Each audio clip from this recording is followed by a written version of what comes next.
Hi, everyone, and welcome to the 12th episode of the Atlas Society Asks. Today we are joined by Roger Bissell. Before I even begin to introduce Roger, I wanted to remind all of our audience joining us on Zoom as well as on Facebook Live to type your questions into the comment stream, and we will get to as many of them as possible. So Roger has considered himself an objectivist for over 50 years. A professional musician, he has spent his career both performing live and recording in the studio. He has written 4 books, plus many, many essays, most of which have been published in the Journal of Ayn Rand Studies. And he has also edited many other books, including 2 by Nathaniel Branden. Roger, welcome again. Thanks for joining us. Thanks, Jennifer. Good to be here. So, Roger, how did you get your start in objectivism? What really hooked you in terms of your love of Ayn Rand's philosophy, and how has it personally impacted your career and your life? Well, I was a senior in high school, headed toward a math major in college, but really very busy in music. My band director was actually an objectivist. She had gone to some of the Nathaniel Branden lectures, and she gave me an essay from the newsletter called Benevolence versus Altruism. And she said, "Here, read this." I said, "Okay." So I read it. I brought it back to her. She said, "What'd you think?" I said, "It makes sense." She says, And a couple of days later, she gave me a copy of Atlas Shrugged, and she had inscribed in it some good wishes. And so it was a Friday. I took it home and read it. By Sunday morning, 2 a.m., light bulbs were going off all over in my head. And I said, wow, I get it. And so that's how I got into it. I read all the other novels. I started reading the nonfiction. And by the sophomore year of college, I considered myself a radical for capitalism and an objectivist, and I have ever since. And I suppose, you know, people like prefixes because it gives you a littler pigeonhole to fit in so you feel more unique. And I consider myself a post-Randian objectivist. A Randian objectivist because there are other philosophies called objectivism, but hers was the most famous, but it's Randian objectivism. And I'm post because I'm continuing in that tradition, but I'm not really officially one of those folks. I've taken off somewhat in my own thinking. I wouldn't say neo. Some people like neo, but I think that's for revivals, and we're not ready for a revival yet because it hasn't died out yet. So we'll stick with that. And you asked, how has it influenced my life? It influenced me a great deal. It answered a lot of questions, but it also left a lot of gaps, and those are problems. I love problems. I love puzzles, and so those have stayed with me through the years. Also lifelong friends. I've met some of the best friends in my whole life many years ago in college, and they're still my friends, and some more along the way. And my wife, to whom I've been married for 30 years, I met her in college. So all of those factors are part of why it has been important to me. Plus, I became a musician rather than a math professor because that was what really was most deeply important to me. And one of the messages in Atlas Shrugged was, don't let it go. If it's really important to you, it means everything to you, don't give it up. And so that message, almost more than any other message from the philosophy, told me, be true to yourself, be true to what's most deeply important to you. Yes, well, speaking of the relationships and the friendships, I know that you have spoken at the summer seminars that David Kelly had for so many decades, and he remembers you very fondly from that time. And but given your unique perspective, your much longer time being involved in objectivism than me, what are some of the ways that you feel that the movement has changed for the better, for the worse, areas areas for improvement, perhaps? Yeah, sure. Well, I think one of the most important things that's happened is the movement has become decentralized. I think it's really good when you have a lot of centers of activity that are doing different things, not reinventing the wheel where they're all trying to outdo each other, but where they're each trying to contribute something helpful and important. And this started in a big way in 1990 when David Kelly started the Institute for Objectivist Studies, and he launched something called Open Objectivism, which is, I think, another extremely important thing for the movement. I think that it's death for a set of ideas if you clamp down on people's creativity and desire to explore research and development. If it's under the control of one circle of people, things tend not to get developed very well. Whereas if you spread it out, then there's a lot more exploration, a lot more chance for new ideas, creative insights to be found. So I think that was. The third thing was the creation of the Journal of Ayn Rand Studies, which is now in its 20th year of publication under Chris Skibara's editorship. I've written a lot for the journal, and there's been 150 or more authors, I believe, that have had a chance to have their point of view and their ideas expressed in the journal.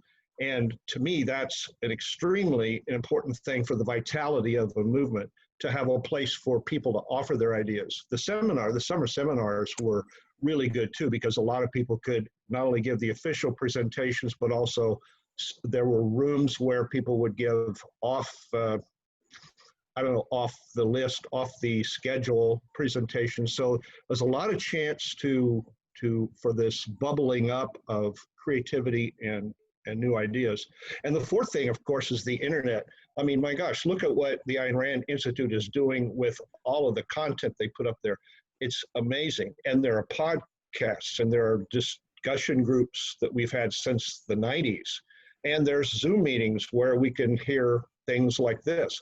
So all of these things, I think technology and decentralization, if you want to say those two things, are incredibly important for keeping a movement alive and growing and developing, and not just kind of becoming very closed in on itself.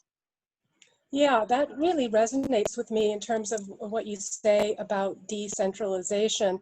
Of course, Adam Smith, when he wrote The Wealth of Nations, one of the things he attributed The Wealth of Nations was to specialization, that you could have different people doing different things. And, and that's certainly the way we look at it at the Atlas Society. We have, at least under my direction, have focused very, not entirely strictly, because we still do have a range of products, but our primary target audience is young people who have yet to be introduced to the ideas. So we do a lot of study of what are the consumer habits of our target demographic. What kinds of things are they watching? What kinds of videos are they enjoying? How are they processing content? And then we tailor content specifically to them, which is, totally different than what the Journal of Ayn Rand Studies is doing, but it's just a different part of the economy, the flourishing economy of people still interested in and promoting and engaging with these ideas. Now I see that you're a book person, and I'm a book person too, unless those are just brought in for the shoot. But books, I think one of the things that impressed me most about Objectivism was people churning out books, not only Rand and Branden and Peikoff, but many other people. And I think that whatever we produce, whether it's categorized as post-objectivism or dialectical, libertarianism or neo-Aristotelian Thomist or whatever, a lot of the people doing these things are children of objectivism. They are carrying on in a tradition, whether we think of ourselves as officially part of that movement or fellow travelers or whatever, we're carrying on a tradition that's very important. And some of us may feel disowned or estranged, but we're still doing what we love. We're still doing what is most important to us and what we're intensely interested in. And I think that 50 years ago, if somebody had said, well, what do you think you'll be doing 50 years from now? I wouldn't have had the faintest idea that I'd be doing exactly what I'm doing now. and yet here I am. Well, yes, these books are not props, but they're not my books. These are my father's books, including his textbook on cardiology, which includes a drawing from yours truly when I was 12 years old, because I think that art has been even more than books for me, my thing. And so that's why, Sure. you know, our best-selling book from the Atlas Society is our graphic novel, which is artistic. It uses art, it uses color, and it brings the content to life in a different way, and the videos in the same sphere. But of course, I am speaking to someone who has made his living in art. So, and Ayn Rand wrote quite a bit about art. As a lifelong musician and an objectivist, what is the connection that you see between music and Ayn Rand's ideas about aesthetics? We don't have enough time. I think her basic theory of art is brilliantly insightful. I agree with it. And I think that she's got it exactly right. And some people say, well, architecture is not doesn't fit her definition. I think it does. Some people say music doesn't fit her definition. I think it does. I've written about this, so I'm not going to, do chapter and verse on that. But I'll just say that I think that what she wrote in her essay, Art and Cognition about Music, was really off base. I think it was, I kind of cringe when I read it. She had bizarre ideas about music. She thought Mozart was pre-music. She thought Beethoven had a malevolent universe premise.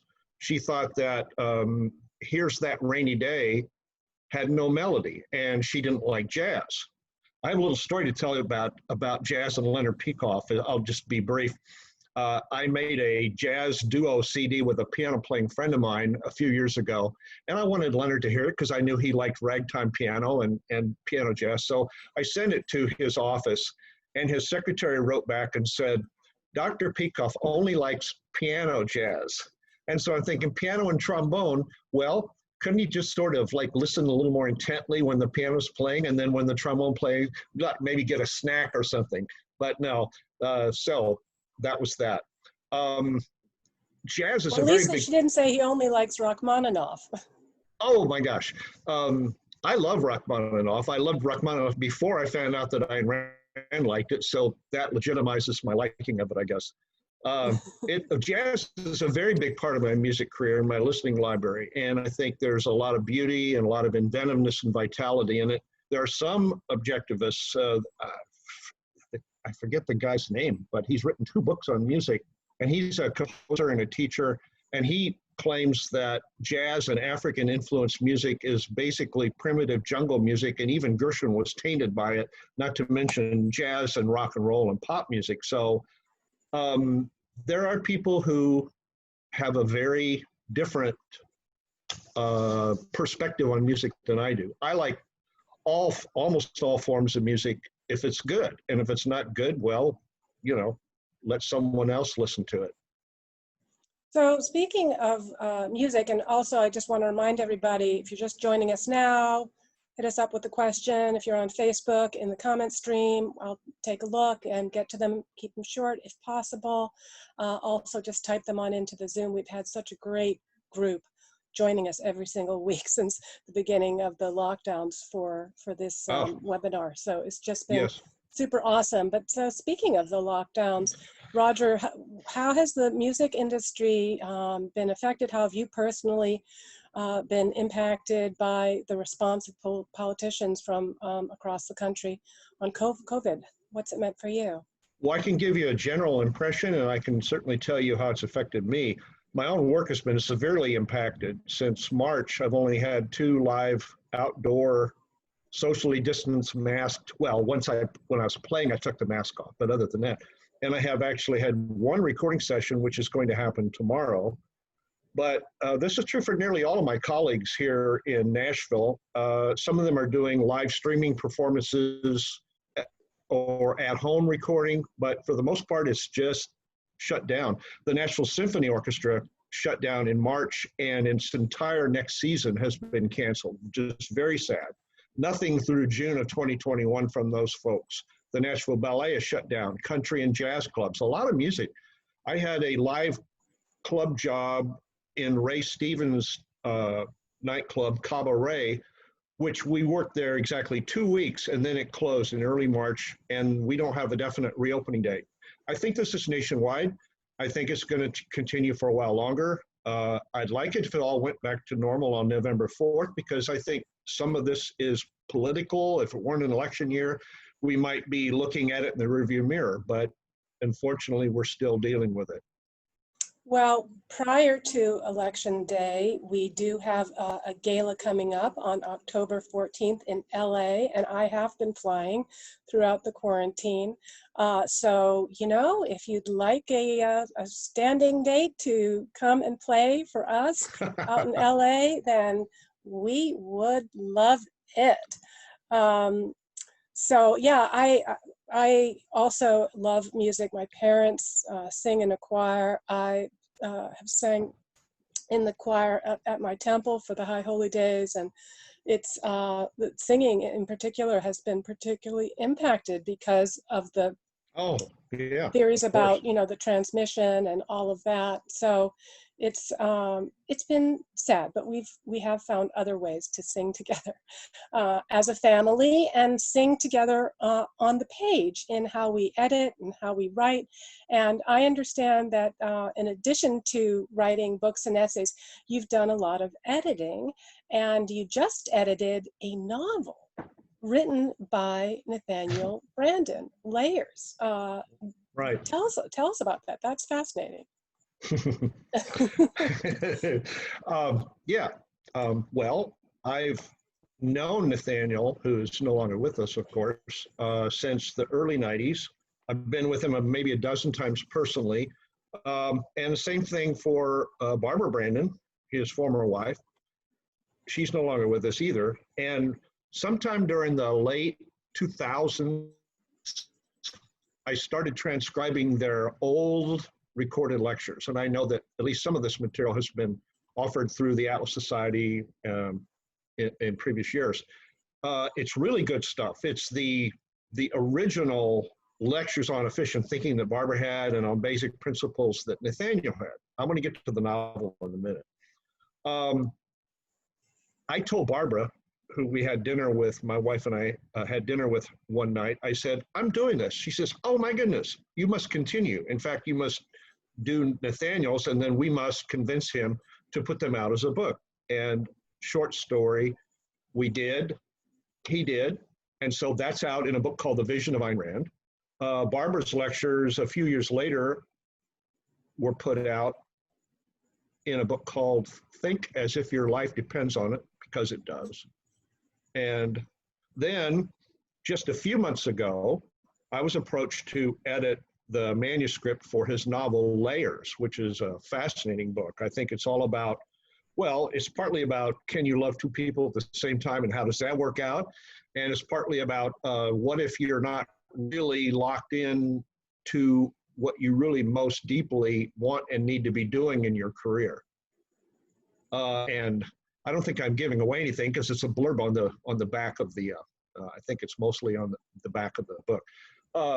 I recommend it highly. It's very therapeutic and it's a very fascinating story.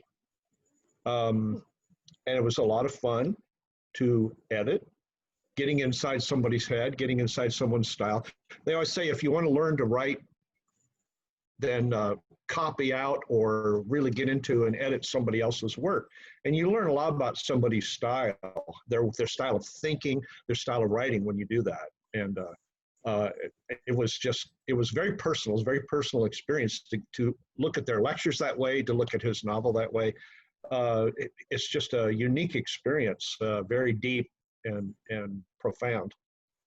Wow, well, we are really looking forward to seeing that and would love to review it at the Atlas Society. Of course, one of the things that we did a couple years ago is we took all of the Nathaniel Branden lecture series and we made those available. They're on our site. They're also available on Audible, so people can go and listen to those. And, you know, there were so many people over the years that recall listening, you know, around a set player to those lectures as having been Reel to reel, yeah, reel to real reel. In the late 60s, I did.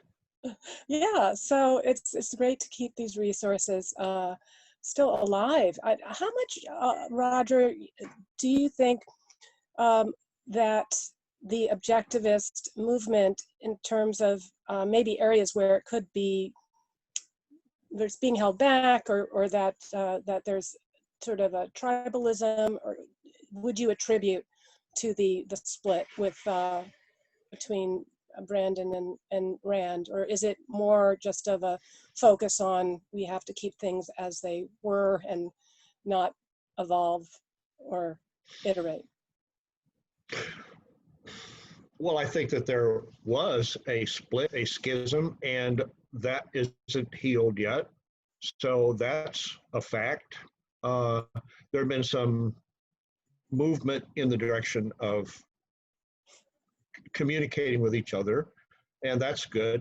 As far as tribalism, uh, I do think that there is some in-group, like our group's better than your group, and ill wishes, especially flowing in one particular direction, and that's very harmful. I think that first of all, we have a beautiful perspective on life and the world that can benefit a lot of people, and a lot of people need to hear about it. And secondly, it has a framework for your life that encourages people to not only be rational and productive, but also to figure out what you love best and then do it as rationally and independently and productively as you can. And anytime I see a group tending to get more concerned with the structure and the preservation of the status quo rather than exploring and developing and progressing, then I'm really concerned for that. And I think that there has been a lot of progress has been made in spite of that attitude in the last 20 years. I've mentioned the open objectivism. I mentioned the Journal of Ayn Rand Studies. I'd like to see more coming out of ARI because they're sitting on an enormous pile of money, and they ought to be pushing research and development, not chewing and rechewing. It's important to reach out and say, hey, have you heard about this? But it's also important to say, what else do we have? Steve Jobs is a role model for objectivism. This guy was never satisfied. He was always looking for something new, a new product to satisfy people's needs. And objectivists have needs. Objectivists have life aspirations, and they need tools for reaching them. And I think that if people would study the really great entrepreneurs and say, what did they do that worked? Then, and then apply it to objectivism instead of saying, well, how can we make sure that the light bulb stays pure and nobody messes with it? You know, it's like, let's make better light bulbs. Yeah, I think from my experience working with entrepreneurs and being an entrepreneur myself, that entrepreneurs embrace making mistakes. They also almost have a quasi-irrational attraction to taking risks. I know I do, and it's gotten me into trouble, but it's also gotten me where I am, because if I didn't take risks, I would never kind of grow and get outside what has been done before. I think that John Allison actually puts it really well, and when he talks about that innovation is the source of progress, because you're, by definition, you're doing something differently than it's been done in the past. So you know, you need to be willing to do things differently, do things in a way that other people aren't going to like, and be independent of that, you know. So, all right, well, listen, we have got some really great, we got actually a lot of just plain old love and well wishes to you, Oh, good. which aren't even questions, but people like Lawrence Borland. Hey, Lawrence, so great to see you. Said that he met you at David Kelly's seminar, Good. and he's good to see you. Similar to my youngest daughter, an opera singer who's also an objectivist. Larry, I didn't know that about you. We need to do a Atlas member spotlight on you. Okay, this is an interesting question from William Walsh. Roger, if you have one, don't mean to put you on the spot here, what's your philosophical analysis of rap music? Oh, good. I saw that on the side about 5 minutes ago, and I thought, I wonder if I missed any other interesting questions. I'm not a fan of rap. I am a fan of poetry, and I like amusing poetry. I don't like the really violent or sexually gross stuff, some of which I've seen very recently, seen. I'm a big fan of syncopated music in general. I think starting around 1880, there was a big change in the rhythmic nature of music. Ragtime, jazz, and swing, rock and country, pop, soul, rap, all of that stuff there's good and there's bad. And so I don't say rap is bad any more than I think anyone should say jazz is bad. I mean, if that's your opinion and you can back it up philosophically, go for it. But I'm not attracted to it. And some of it I find amusing or entertaining, but it doesn't have a deep pull on me. Yeah, I just listened to a new friend of mine, somebody I met on TikTok, Terrence Wren, who has been helping us promote our videos and our graphic novel and pocket guides to new audiences. And he's highly critical of the rap culture.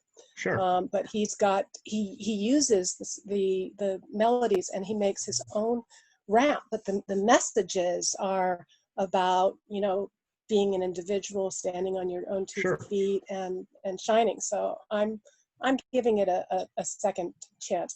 Okay. You should. And maybe he'll be our backup if we don't get you out to the gala. I'll have Terrence perform his beautiful Shine is my song that I like from him. Okay, so we have some other questions. Can we as a human race ever really join together without people needing to be in control of others? That's one. And then also, what advice do you have for young musicians early in their careers who have been sidelined by COVID? Oh, the first question, controlling. I suppose you can ask that in regard to, do we need government? I think we do. I think we need some form of a structure that will apprehend people who violate others' rights and who will subject them to a process of figuring out, you know, whether they have done it or not and what restitution or penalty there should be for that. And also, I mean, for courts in general for if people have disputes. But, you know, there's a concern nowadays more generally about power structures, even in like businesses or families. And like in the old patriarchal, hierarchical thing in a family, well, the father calls the shots and everybody else kind of has to go along with it. Or in the corporation, the CEO calls the shots and everybody else has to go along with it. And then there's a lot of thought that, well, we need a more egalitarian structure in the family and in corporations. I think that as long as people are allowed to experiment with structures, then and it's a free a free society, then just we'll see what works. And maybe all of them will work. And maybe it's just a matter of individual preferences. I don't know. But I do not agree with this anti-hierarchy philosophy that I hear a lot these days. As far as power structures, I don't mean power, I mean who is the decider, who's the owner and the boss, and who are working for the person, and how do you balance people's contributions and thoughts and so on. As far as, I hope that's adequate. As far as what about going into the music career, how about going into any career these days? There's so much chaos, and it's not just because of the problems with the health risks and so on, but there's also, do you want to start up a business in a large city these days? Oh my God. I mean, there's so much violence going on, and is it going to stop on November 4th? Is it going to stop next week? Probably not. I would, if I were living in New York City, I would probably be packing up, or Portland, or Minneapolis. I think what they're doing in those cities is nuts. And so starting a career anywhere, there are creative ways to do it. You can do some of it online. You can maybe work in a small town. Maybe you can just stay out of trouble, stay away from the violence. But everything seems almost to be on hold right now. And I don't mean nothing's going on, because businesses are starting. People are working. But to a young person, I hesitate to tell anybody to go into music or art in general. I just say, do what you love, find a way to make it work, and good luck. And have a backup, have a plan B. Stay flexible, look at the facts. Don't just be in your head, say, well, this is what I really want, so it will work. It may not. That's tough. If I had been in this situation we are now 50 years ago, I came from a small rural area in Iowa. I don't know what I would have done. I might have stayed on the farm. Although, no, I grew up on a farm. And I got really good music education. I said, that's what I want to do. And so I made it work. You grew up on a farm, and now we're living through Animal Farm. So yeah. How far we've come. Yeah, I would also maybe take a slightly different perspective on the question about advice to young musicians. Our honoree this year at the gala is Peter Diamandis, who is co-founder of the X Prize and Singularity University. And in his books like Abundance and The Future is Faster Than You Think, he talks a lot about accelerating technologies, and the things that are growing right now are still a lot of technologies that enable you to communicate and to monetize. So, I've seen people that are becoming music stars on TikTok, becoming or monetizing performances, comedians on but it's a lot of work. It's a lot of work, but I think there are opportunities, and those are probably a lot more accessible to the younger generation, that this technology is very intuitive, that it is very native to them. So it's still possible. Okay. All right, so I got a question from Roger, for Roger, from Avi Guy. Avi, what a beautiful name. I hope I'm not mispronouncing it. Hi, Roger. I heard you were transcribing Alan Blumenthal's lectures. Will you make them available to others? That's old news. I think I transcribed those lectures about 15 years ago, and I reached out to Alan Blumenthal, and I said, here they are. I'm not looking for any money for them, but I thought that you might want to publish them as a book.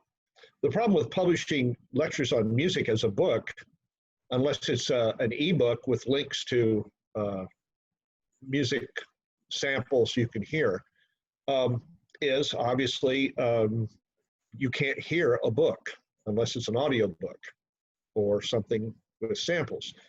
So at any rate, he said that he and his wife were considering making a new video of it or something, but that he hadn't really decided.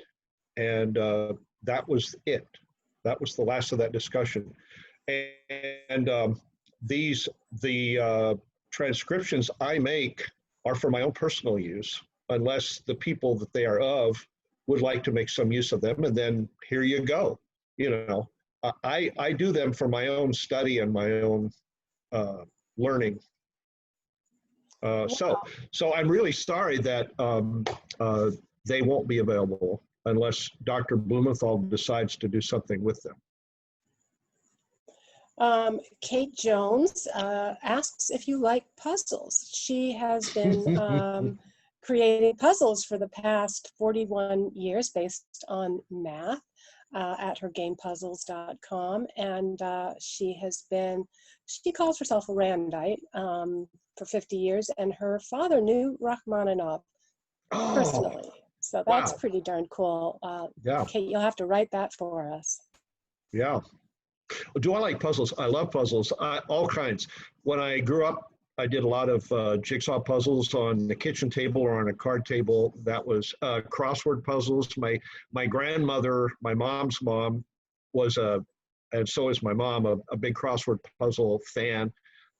They had a contest in the Des Moines Register each week, and of course, 3 or 4 clues or entries would always be ambiguous, where it could be 3 or 4 different answers. So it ended up almost being like a lottery, who would win the prize for that week.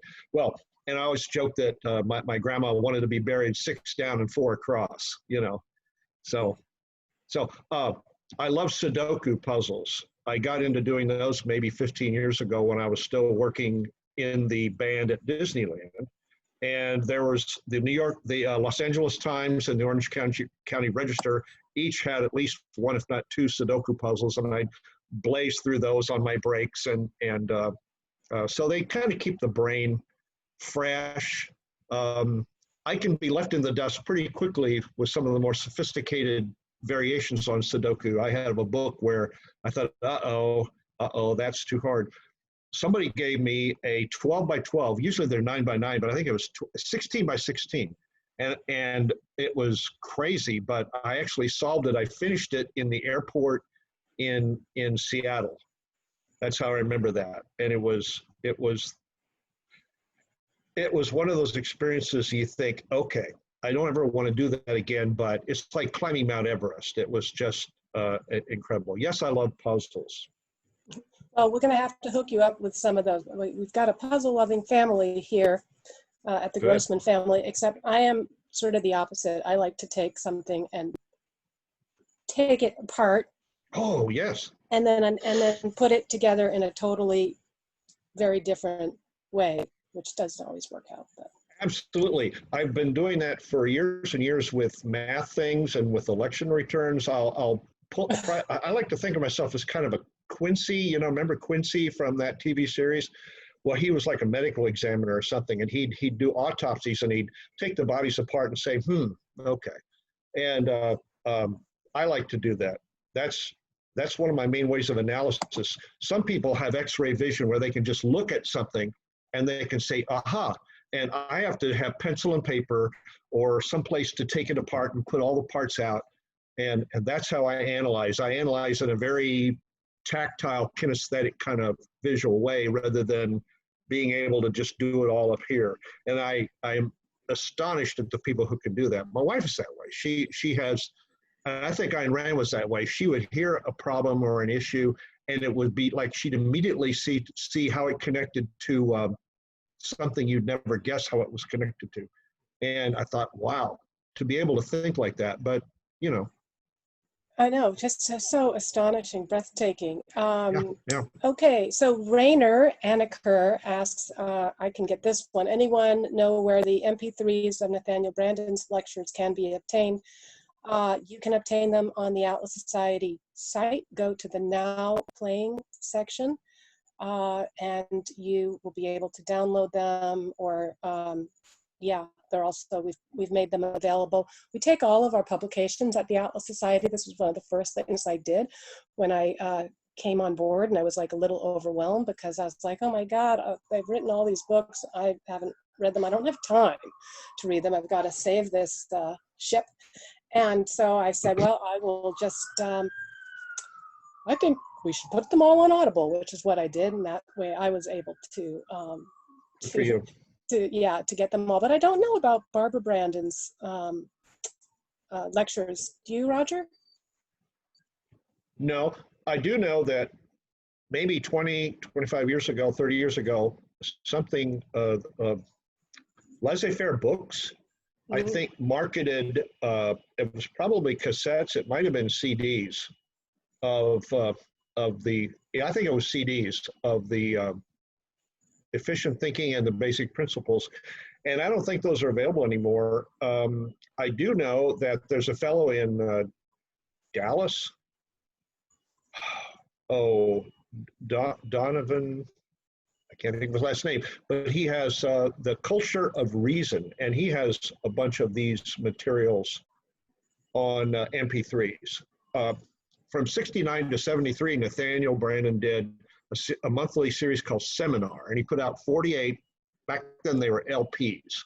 And then somebody digitized them, and they're now available as MP3s. So there's a wealth of material in those, if anybody is interested. The Culture of Reason, Donovan Albanese? Oh, Albanese? yes, that's him. Thank you. Thank you. Yeah, that's great. No, they have long history with the Atlas Society. Yes, yes.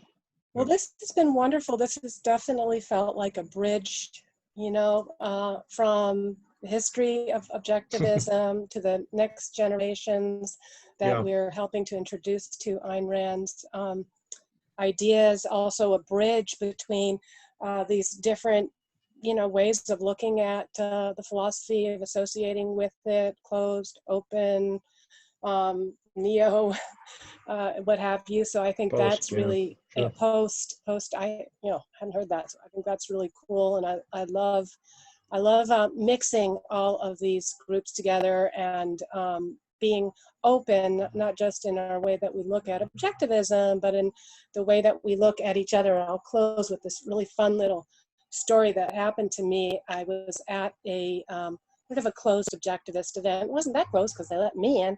And I was introduced to somebody, and I said, oh, hello, I'm Jennifer Grossman. And he said to me, very, very, very prominent person, oh, you run that fraudulent organization, the Atlas Society. I can't shake your hand. And he did this in front of, like 4 other people. So I was like, oh, well, you know, please carry on, gentlemen. So didn't mean to. I'm ashamed to say I know who that was. Trigger you. But of course, the other gentlemen that were there they were appalled, you know, and they were like, they came forward and they wanted to apologize. And I was like, are you kidding? I slipped him a 20. But the funny thing is that at the end of the day, I guess people don't understand that, like, there are metrics that you can see on, you know, Facebook. And so I can see, like, I will occasionally, just if I'm bored or whatever, I will do a little live. That's not for the Atlas Society. It's just like Michigas, okay? It's just like me dancing or something like that. And I see, like, who's watching it, and it's the same person who wouldn't shake my hand, who's like consistently watching my Michigas little videos. So you know, I mean, we are all here, and I think we should all be able to get along, and I'm confident that we will. I'm confident that we will. I am too, and you know, I would be doing a disservice if I didn't plug my products. So Please. I'll just say I have a couple of CD recordings available on Amazon.com. One's called Reflective Trombone, one's called The Art of the Duo. They are nice. I have a couple of books available there that are more interesting to philosophy people. One's called How the Martians Discovered Algebra, and the other one's called What's in Your File Folder. And one's about math and philosophy of math. One's more about logic and propositions and stuff. And then I wrote a big 800-page genealogy book, which most people won't be too interested in that, but they'll be amazed that somebody would work for 40 years and produce an 800-page book. So, and I was co-editor with Chris Gabara and Ed Youngkins of a book called The Dialectics of Liberty, Exploring the Context of Human Freedom. And that came out last year. Wonderful book. It's got a lot of people in there, including some who have spoken at Atlas Society meetings, like Robert Campbell, like Douglas Rasmussen. And I have a great essay in there on the Great American Songbook. I should say a cool essay on the Great American Songbook. And I mentioned Rand and Branden in my piece. So that's another reason to buy the book. Great. Well, is there a website where we can go to check all this out? Dialectics. Oh, there may be some copies left of Dialectics of Liberty. Go to dialecticsoflibertydiscount.com. Okay. No, it's DOLdiscount.com. All right. Well, we will have that information for people that want to know. You can always, we're open door, contact us on our Facebook page, contact us on our website, and definitely sign up. As you guys can see, we have we're booked out through the fall with these spectacular webinars. Next week, we have our senior scholar, Stephen Hicks, as well as our artist in residence, Michael Newberry. They're going to be coming on, delving again a little more deeply into this question of art. And then, boy, we've got Andy Puzder, we've got Michael Kaufman, we've got Helen Fisher, Agnieszka Pilat, I can't even, Jeffrey Singer. So it's going to be awesome. Make sure you're signed up with our newsletter, because you'll always get the announcements there. Follow us on Facebook, and it's been fun. I will see you guys online, and I'll see you next week. Thanks for joining us, everyone. Thank you, especially Roger. Thanks, Jennifer. Bye-bye. Take care. Bye.